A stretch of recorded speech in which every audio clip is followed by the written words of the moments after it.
শতক মতো এইটা আছে, এই যে 12 শতক জমি, এটাই 12 শতক। এই যে ফেরোমন ফাঁদটা দেয়া। এটা কি ভাই?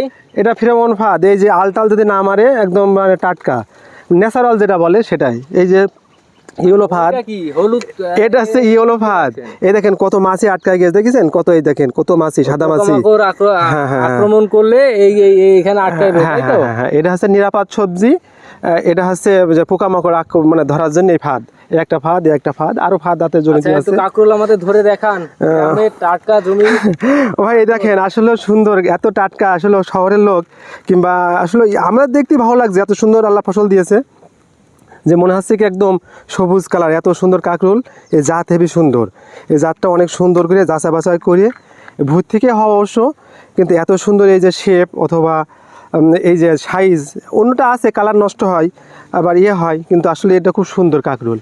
আচ্ছা ভাই, যদি আমাদেরকে একটু বলতেন কাঁকরোলটা কেমন লাভজনক, না আর কি কিভাবে চাষাবাদ করতে হয়, সকল বিস্তারিত একটু বলা যাবে? অবশ্যই বলা যাবে, কেন বলা যাবে না। আসলে আমি